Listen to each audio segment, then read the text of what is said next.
এক যে ছিল সবুজ ঘেরা এক গ্রাম, নাম তার সবুজপুর। এই গ্রামে থাকতো এক মানুষ যার খিদে কখনো শেষ হতো না।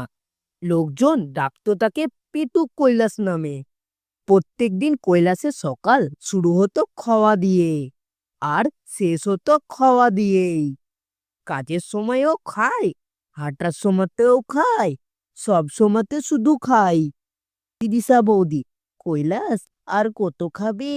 এটা কিন্তু তৃতীয়বার হচ্ছে। কৈলাস, এইটা তৃতীয় নাকি? আমার তো মনে হচ্ছে প্রথম।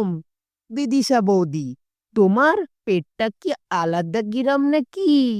কৈলাস বলে, বিদিশা বৌদি শোনো, আজ থেকে এক নতুন জিনিস বানাও, যেটা পকেটের মধ্যে আটবে। নাম পকেট পরোটা। বিদিশা বৌদি, আবার তোমার নতুন ফন্দি? কৈলাস, যে পরোটা পকেটে রাখা যাবে, খিদে এলেই পকেট থেকে বার করে খেয়ে নেব। বৌদি বানালো এক আশ্চর্য পরোটা, মোটা ভারী শক্ত, যেন পরোটা না, একটা খাবারের বালিশ। কৈলাস খেয়ে, ওরে বাবা, এটা তো স্বর্গের পরোটা। আরেকটা পরোটা পকেটে ঢুকিয়ে, এই পরোটাটা বিকালের জন্য সঞ্চয় করে রাখলাম, বুঝলে বৌদি? ভোলা, ওই কৈলাস, পকেট ফুলে আছে কেন রে? পরোটা আছে গো ভোলা কাকা। খেতে খেতে হাঁটে। ভোলা, তুই তো চলমান হোটেল রে কৈলাস। রিনা মাসি, এই ছেলে তো খাবারকে খেলনা বানিয়েছে। গ্রামের লোক হেসে। কিন্তু জয়ন্তী, এই যে সারাদিন শুধু ঘুমোবে নাকি, ধানের খেতে যাবে না? কৈলাস, পরে যাব গিন্নি। পরে পরে করতে করতে কাজ জমে পাহাড় হয়ে গেছে। কৈলাসের পরোটা পকেট থেকে পড়ে যায়। কৈলাস লজ্জা পেয়ে যায়। সাধু, খাবার জীবন দেয় কিন্তু অলসতা জীবন নেই রে বাছা।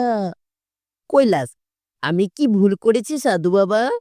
সাধু, খাও কিন্তু কাজের শেষে, না হলে পেটে একদিন শাস্তি দেবে তোমায়। জয়ন্তী, দেখলে, শুধু খেয়ে শরীর ভেঙে গেল। কৈলাস দুর্বল কণ্ঠে, আমি ভুল করেছি, আজ থেকে নিয়ম বদলাবো, আর আমি বেশি খাবো না। ভোলা কাকা, এই তো আমার ছেলে বুঝেছে। এবার কৈলাস আগে কাজ করে তারপর খাবার খায়। বিদিশা বৌদি, আজ কটা পরোটা দেব কৈলাস?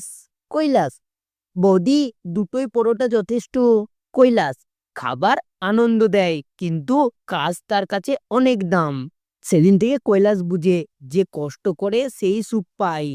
যে বন্ধুরা, এরকম মজার মজার কার্টুন ভিডিও পেতে হলে আমাদের চ্যানেলটি সাবস্ক্রাইব করে রাখুন, আর ভিডিওটি ভালো লাগলে ছোট্ট একটা লাইক করে দিও।